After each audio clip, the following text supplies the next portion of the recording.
Hey guys, welcome to On the Beat weekly podcast. On the Beat is all about giving young people a voice. We explore all the interesting topics that affect us in the world today. So come, listen, enjoy, and be inspired. On the beat, on the beat. Welcome to On the Beat podcast. I have Brandon in the house, our future co-host in the house, right? I have Nadine, right? Nadine used to chill out with us back then, and she have come on for her second podcast, right? And I have Karen, my friend Karen, right?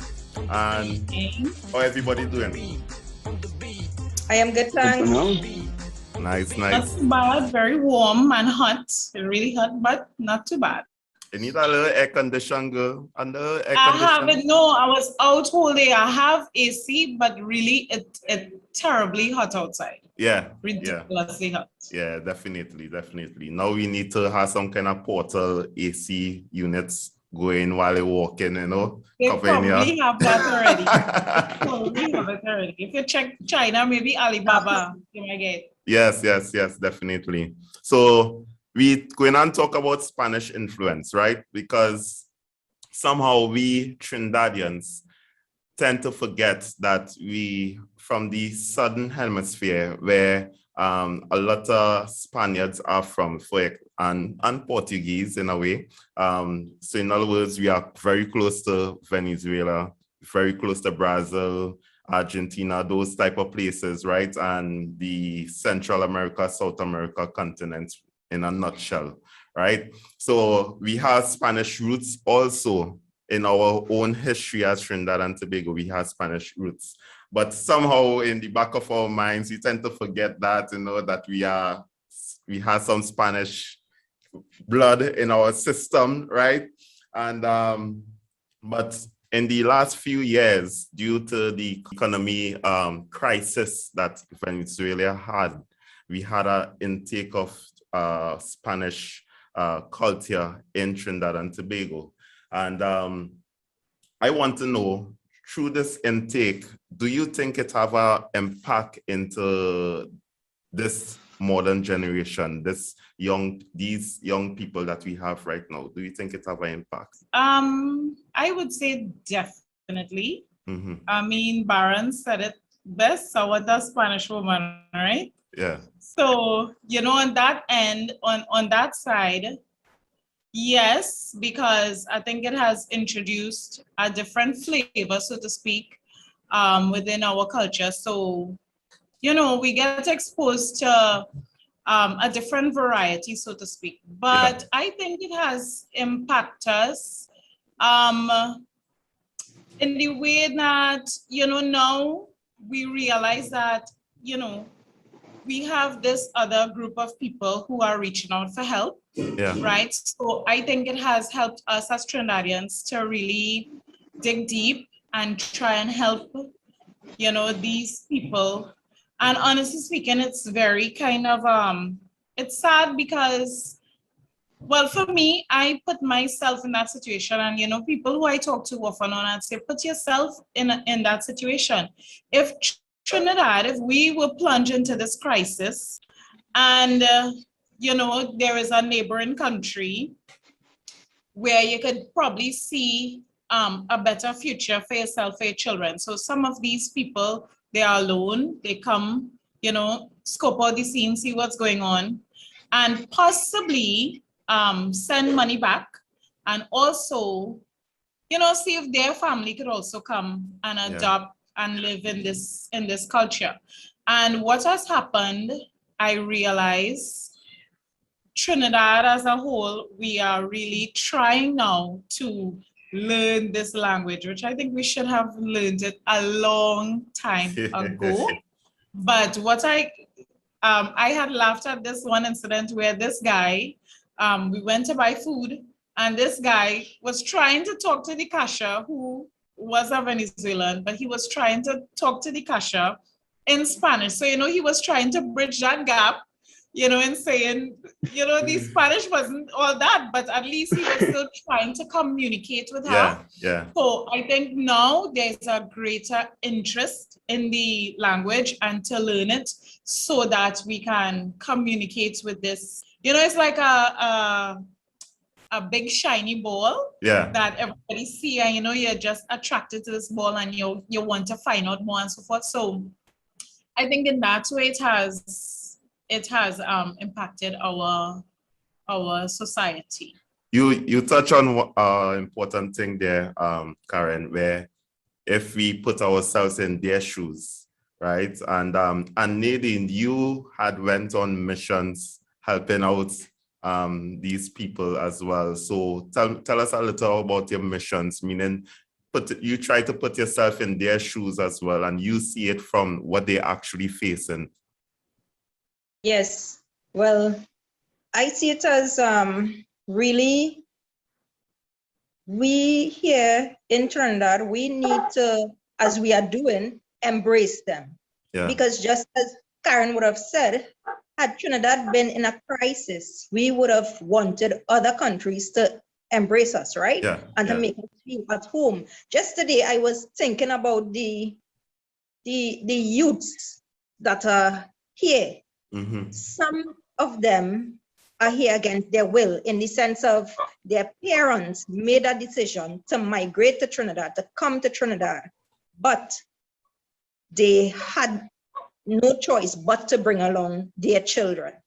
Some other Venezuelans, in other cases, would have been able to leave the children with a grandmother or an auntie or a relative, and now they are providing for that family or that relative that is taking care of their child. So they are able to sustain them financially because they have an opportunity to work in Trinidad. But those that were just tag along or brought along by their parents, those youths that are unable to enter school, they cannot go to school, right? Because of what is going on. And when we are growing up as children, we look at our life, our parents encourage us from small to go to school and finish school.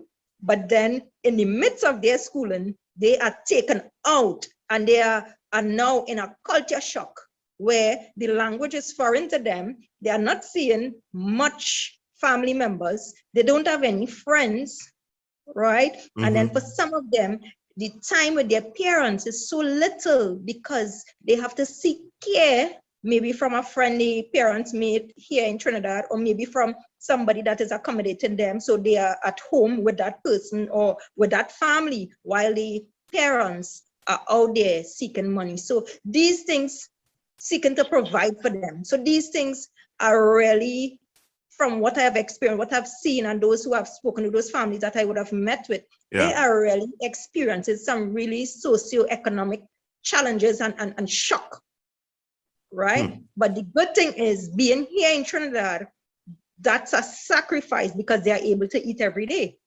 They are able to have clothes. They are able to have somewhere comfortable to stay. So I see it as they win somewhere, but they lose somewhere. But at what cost?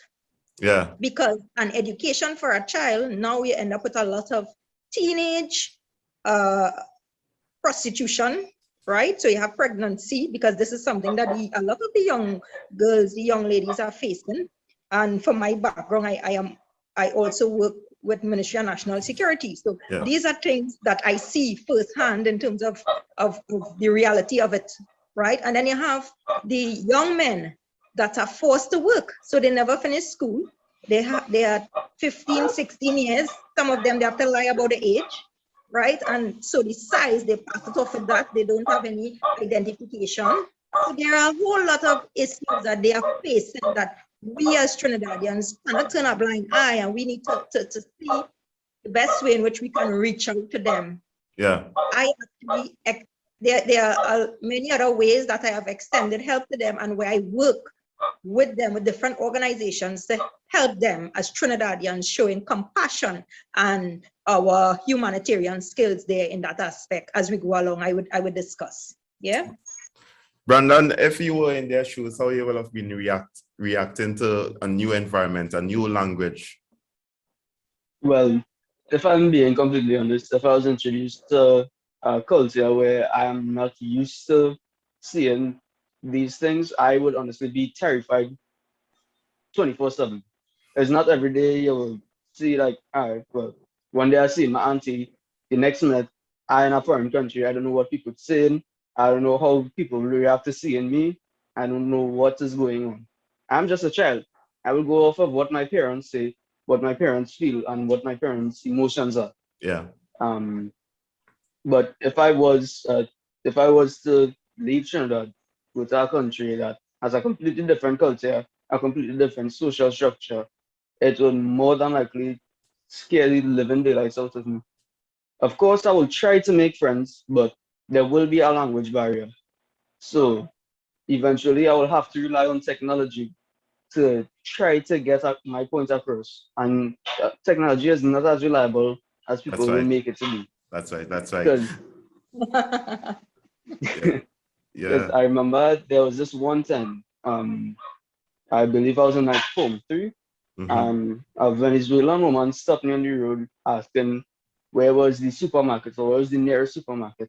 I found a hotspot, tried to Google Translate. That was one of the worst things I ever did. And apparently, I don't know what went on, but apparently I insulted her in some way. Ooh. And yeah. And that just had me thinking like, wow, this lady came from this background just to not be understood by the people who are quote unquote supposed to help her in fitting into society here. So yeah, so that's my take. I mean, your experience right there raise an eyeball to Karen. We think about a little bit of the language aspect because of the fact that more young people now find the desire or the passion now to engage in such language. Are they actually choosing to learn that language right now in schools? Well, I can only speak about my school. I would say no. Listen, students choose something based on how they feel. Okay, so based on how they feel about the teacher, they will decide to do it. I am telling you. So if they feel like this teacher is nice and I could get along and I will get through with this teacher, I will do it, right? Now, when they have to go up in Form 4, a lot of them will ask, Miss, will you be my teacher? And I have to say, well, no, I won't be your teacher, but the other teacher you get is very nice, very, very qualified. You'll be able to, so I have to give them that reassurance, okay? Because their emotions towards something is attached to the person who they have to interact with. So if they had a bad experience with that particular teacher, they would not want to go any further. And guess what happens with adults too? Because when I was studying Spanish in UE, there was this teacher, Dr. Roberts. I don't know if Nadine, if she encountered Dr. Roberts. No. But Dr. Roberts was like, no, that is for undergrad. She was like, it was literally back in primary school. Literally. Don't come to my club and everything is in Spanish, every single thing. So imagine you just came out of A-levels, out of secondary school where everybody talking in English, and then you have to go in this space where your teacher only communicates in Spanish. It was very, very painful, but it teaches you to be resilient. So I had that experience. Now, bringing that all the way back to this now with the interest, what I realize is that there is a greater interest, right? Because I do classes on the side. Now, I mean, it was something I started and I stopped, well, with the whole COVID-19 situation, right? But actually I have a class running now, a free class for the month of August. And the people, there was a lot of interest, but some people, they can't make it due to their schedule and so forth and so forth. But there is such an interest, and I had one class so far with these people, and it was so interesting. They were really, really involved. Not only that, we have our church. We have a Spanish service for the Venezuelans. So this is their time. They could come and worship and whatnot. And I mean, we try to be very warm and very welcoming to them. And now people in church, they want to learn the language. So before, they weren't so into it, And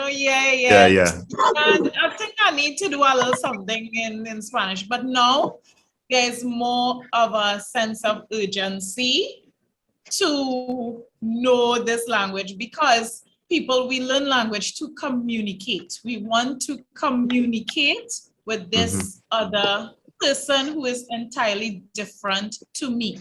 We may look the same, but they are entirely different. So we want to kind of connect to that person, and the quickest way to connect is through language, because just like Brandon said, this lady, he was really trying to help this lady, and I'm sure she felt, some sense of relief knowing, okay, well, yes, he understands me, right? So maybe she was waiting with anticipation to get the direction or not to go where she wanted to go, only to be let down, and probably, she probably got angry at what he said, not intentionally, but that is what happened.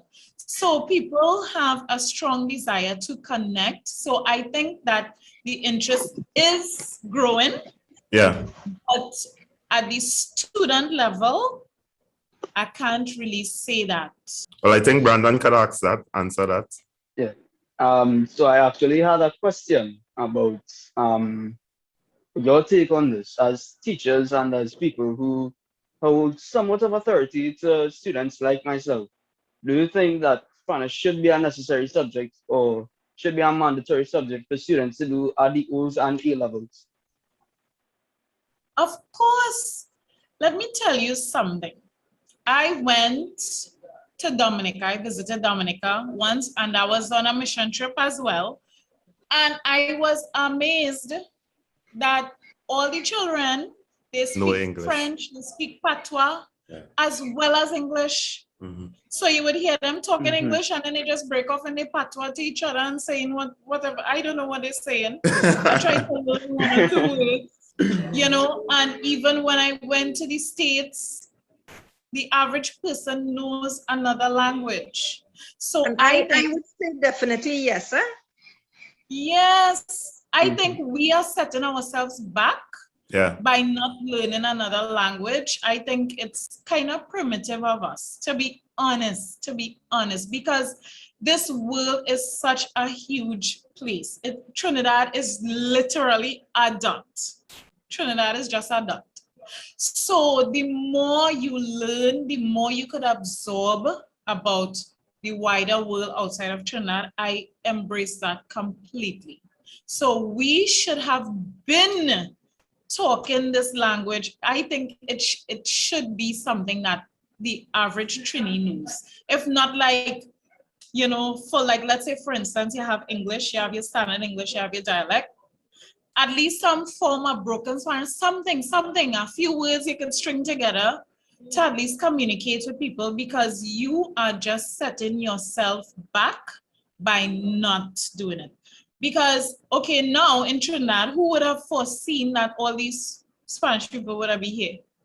Yeah. 5 years ago, 10 years ago, who would have thought that, right? Nobody would even think that. So now you're in a position where, okay, this is the situation. So it is becoming more and more of something that, you could see the need for it. If you leave Trinidad, you travel outside of Trinidad, people talking, listen, you went to Miami, people ain't talking no English in Miami. People only talking Spanish, right? So my advice is that it is a plus. If you know it, it's a plus. I would definitely, yes, it is a plus. It is a positive aspect, because just a child getting academics only, academics being maths, English, social studies, and everything else, having a language is an asset, because one, it empowers you going to another country where they speak Spanish, or having someone come to your country and they are speaking Spanish. You are able to grasp something from that, right? And then even like something like music, a regular parent would send every parent in Trinidad will send their child to primary school and secondary school to get an education, but doing something like music or language gives them the extra notch in the event of an opportunity arising. They are a better, how to say, well-rounded in terms of being open to try new things, for that extra notch. Yeah, so I would definitely say that. And then with everything that is going on in Trinidad and Tobago, because they are actually going to Tobago too. They are migrating to Tobago too, not just Trinidad, because some of them, remember, there are so many opportunities in terms of work, and parents are not making that decision. I mean, those Spanish Venezuelans that are living here, they are not making the decision whether they live in Trinidad or Tobago because of their children. They are making these decisions based on job opportunities, their ability or their opportunity to provide for their families, And then and like you say, if you invite somebody at your home, you would want them to be comfortable, right? You would want them to be comfortable as much as possible. So in other words, in engaging with the Spanish culture, how can we engage in the food? It have the food, it have the language, it have the dance. Like my cuatro, music, right? But we engage with the music, right? Yes, we did with the music. Yes. Christmas time, all the Spanish people coming out, right? True. They don't mind. And you know what is funny too? Like a lot of the Parang songs, it have nothing to do with Christmas. It's like love songs that they take and just tweak it to the Parang beat at Burbujas de Amor. That is a love song that have nothing to do with Christmas. But because we associate Christmas with the Spanish music, it goes, you know what I mean? So Well, what I like that the radio stations and so on doing is starting to play more and more Spanish music as well. And it's catchy too. Some of it, it top in the charts and whatnot. So it's popular music. So it's like a win-win. So it's music that even English speakers don't mind hearing too. You know what I mean? Yeah. So it's for our young people now, this generation, to actually grasp that urgency, because just like how you all highlight, that learning another language is a benefit for yourself and for others, right? Whether in career-wise or humanitarian wise, right? But in this last bit, how can young people just take all of it and say, hey, we want to embrace this culture.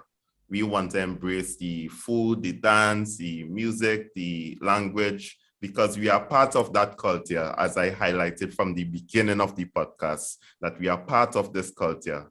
We live next door. We are neighbors. Technically, we are neighbors, right? And we are even closer to the South American continent than the Caribbean, right? Even though we are classed as Caribbean. So, in a nutshell, in your view, let's start with Brandon. How can this current generation of young people see the need to embrace this culture? Well, personally, I think that the need will start at home. You will obviously go to your parents and say, Mommy, I want to do this differently. Let's say it's around Christmas time. Mommy, instead of making something like black cake, I want to make pastels. I want to make more of the Spanish cuisine. I want to try more things, because that will open your entire mind, your entire viewpoints to a whole lot of world. And while you're in school as well, you could talk to your friends about, hey, I see the Spanish movie, I really and truly want to see it. Yeah. And on Netflix itself, currently my family is looking at Señor Acero. It was about a Mexican kind of drug cartel kind of thing. It's not for the young children per se, But for my generation, it's okay. And I realize that it's more and more prominent. Yeah. More and more children my age looking towards shows that have different languages. Not only Spanish, but different languages in itself. It's mostly Spanish, yes. But we are opening ourselves to seeing, well, all right, well, this is what the Venezuelans are doing now. Yeah. Let's see why they are doing it. Is it more efficient in that way? Is it more fun? Is it because children my age, we always look for fun. We don't like being boring at all. Mm-hmm. And if you look at our clothes, the music we listen to, everything is just vibrant. It gives that kind of vibe that, all right, well, this is for young people. And we brought up a point with Spanish music. That music in itself brings that kind of fun vibe. You could hear yourself listening to it. You could see yourself getting up and dancing with your significant other or your friends. So I think that we really actually need to start like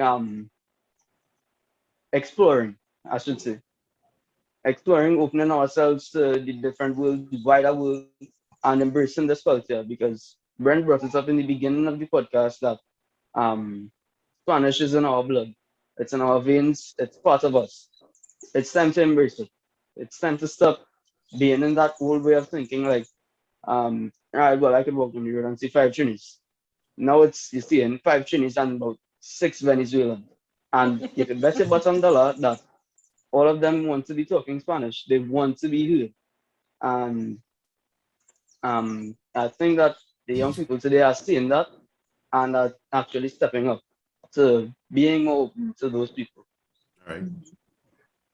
Yeah, and that last point there, they want to be heard. Young people want to be heard on both sides, actually, on both sides. And what is the way forward, Karen? Yeah, well, you know what? I think, piggybacking off of Brandon's statements, we should keep an open mind, okay? And guess what? They also desperately want to learn English. Believe me, they do. A lot of them, they spend money, I mean, that might be another podcast, Brent, you know, that experience. Yeah. Interacting with people who wanted to learn English. That's a different conversation, but they desperately want to learn English. Trust me, they do. But I think that first we need to keep an open mind. We Trinis, right? Yeah. And you know what? We might have more in common with these Venezuelan Spanish speakers than we think. So we just have to keep an open mind and not be so caught up in ourselves and what Trinis like to do, and this is the way we do it. But if we just have an open mind and, like they both said, embrace this new culture, embrace these people, you know, we might really find that we have more things in common than different. So, you know, yeah. All right. Nadine, what's the way forward for young people on both sides?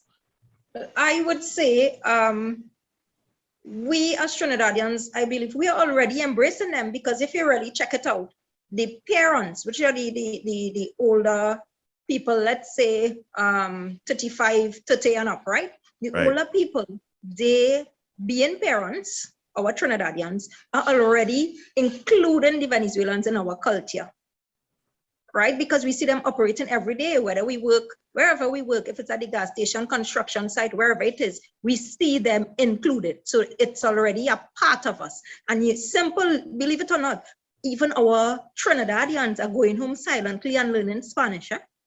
They are checking up words because it's a new, they are now intrigued by this. They want to know more. So they want to interact with their co-workers. They want to help them. So for some of them, it may not be teaching them so much of English. They may be teaching English, but they are silently learning Spanish. So they are going home, doing their little research, learning something, and excited to return to work the next day to share it with their Spanish co-worker. Right. So that's the reality of it. And when our children in society now, they are seeing their parents actually interested in Spanish, in the language, in the culture, and embracing it, they too will do the same. Because from before, I believe there would have been a little arm's length, because they hear a lot of people growing up say, I don't like Spanish, I don't like Spanish, because to them, their parents never really imparted in terms of the importance of learning a foreign language to them. So to them, it's not really important. But now, seeing that the Spanish are here and they're already here, they are here, there's nothing changing. I mean, more are coming, right? And that's the reality of it. So we learn to adapt and embrace them.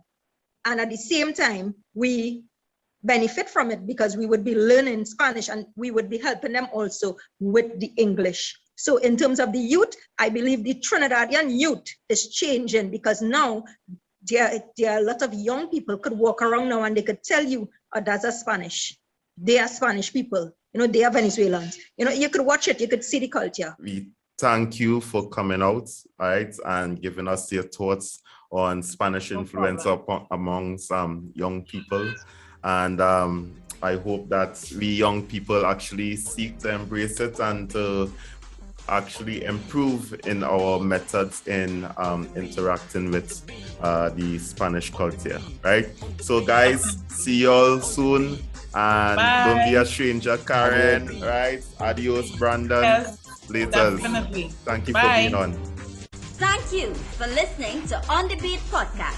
Feel free to share, follow, and subscribe on YouTube, Spotify, Facebook, and Instagram. Stay blessed, everyone.